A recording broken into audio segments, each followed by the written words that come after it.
Hello and welcome everyone on my channel, the Garden City Project. My name is Greg Holenstein and I'm a landscape architect. In this episode, we are going to take a closer look at the first civilizations on the world in Mesopotamia. And most importantly, we want to have a look what we can learn from those first civilizations. First thing to mention, I'm not going too deep into the historian part of old Mesopotamia.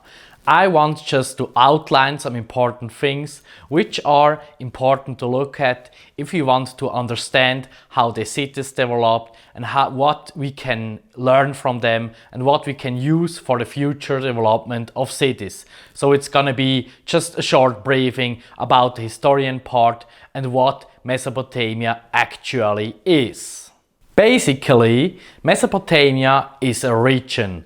It's a region in the Middle East, and it's more or less today where the modern states of Iraq, parts of Kuwait, parts of Iran, parts of Turkey and parts of Syria is. It's like a half moon region. It's called the fertile half moon because on this area they developed the first agricultural revolution, because this is a very fertile area with the two rivers Euphrates and Tigris. And that's also where the name Mesopotamia comes from, because the name Mesopotamia comes from Greek and it means between two rivers. And these rivers were very important for the development of this area, and it's also the reason why this area is so fertile and why the agricultural revolution started at this place. So now we are coming to the historian part of Mesopotamia. As I mentioned before, Mesopotamia is a region. It's not one folk or one civilization. It's made of different civilizations. For example, the Sumerians, which came here first, and later on we have the Assyrians, and a bit later on we have the Babylonians. You have all probably heard of Babylon. It's a very famous, one of the most famous of those folks. And each of these folks, they didn't have the same language. They all had different language, a slightly different culture. And so this region was a multicultural region at this time. So what made Mesopotamia special for the world's history? It's most importantly, it's because they made a lot of inventions there, a lot of very important inventions. For example, the Sumers are said to be the inventors of the first writing system. They built probably the first irrigation systems. Also, it's said that they invented the wheel, where they used the first wheel on the world, and schools and religious rites and so on. There are a lot of inventions which were made in Mesopotamia from the different civilizations which were living at this place there. It is important to mention that not all of these inventions are exclusively for Mesopotamia. Some of these inventions were also made parallel in other regions of the world, for example in ancient Egypt or somewhere in East Asia, because it's not that, for example, the agricultural revolution didn't happen just in one place. There were, of course, different places where it happened. Also, the invention of the wheel, it's possible that it was invented in different areas at more or less at the same time. But nevertheless, we can say in conclusion that the inventions made in Mesopotamia by the different civilizations, they changed the world at this time of the age. Now we are coming to the part of the development of the cities.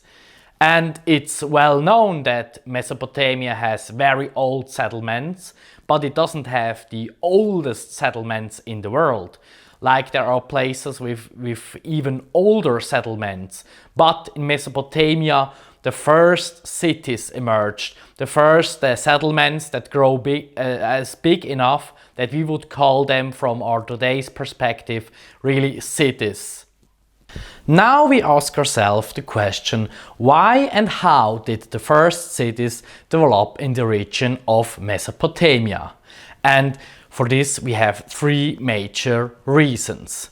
The first reason is agriculture. As I mentioned before, this is one of the first regions in the world where agriculture was established, and that made it possible for cities to emerge. The second reason is the invention of the writing system. The writing system made it possible to manage bigger settlements and to manage even cities and to establish political systems. The third reason is the invention of new building materials.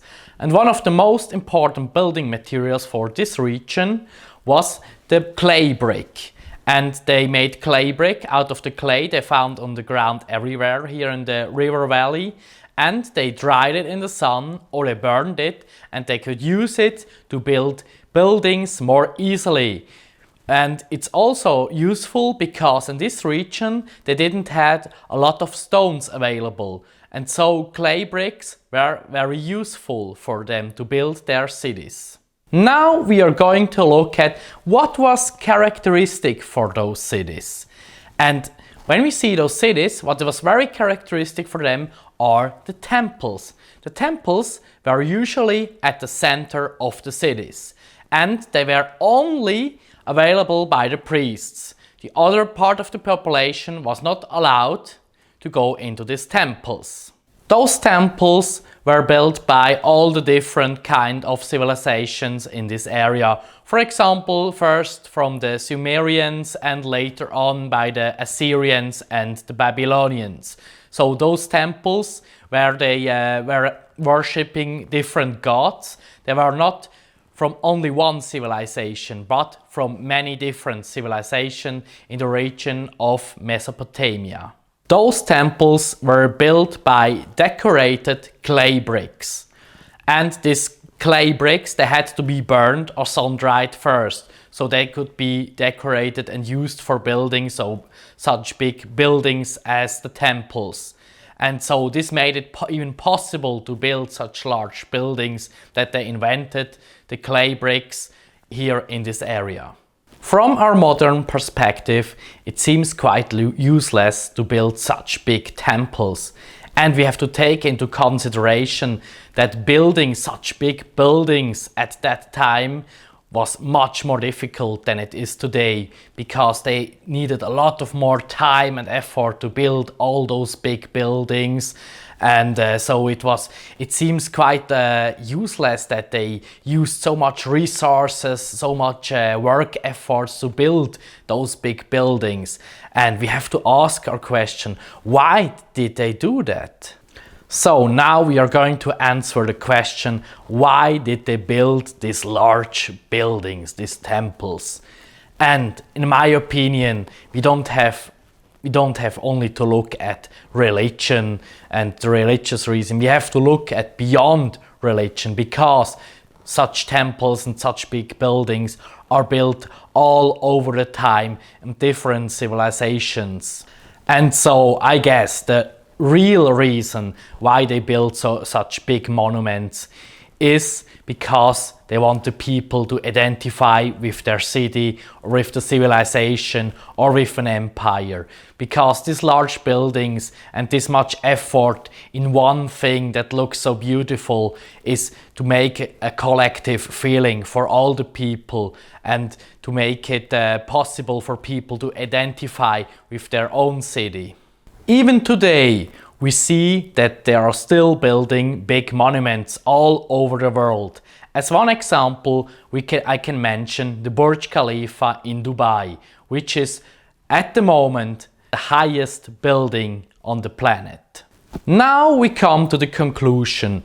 What can we actually learn from the first civilizations in Mesopotamia? The first thing we can learn from them is that inventing new materials can completely change the way we're building things. New materials can make building things possible that were not possible before, and we can build more efficiently and we can build better. And that's one of the main reasons why inventions can change the world. Of course, the clay bricks are not the biggest invention in the building history. There have been much bigger inventions, for example the reinforced concrete, which made it possible to build skyscrapers.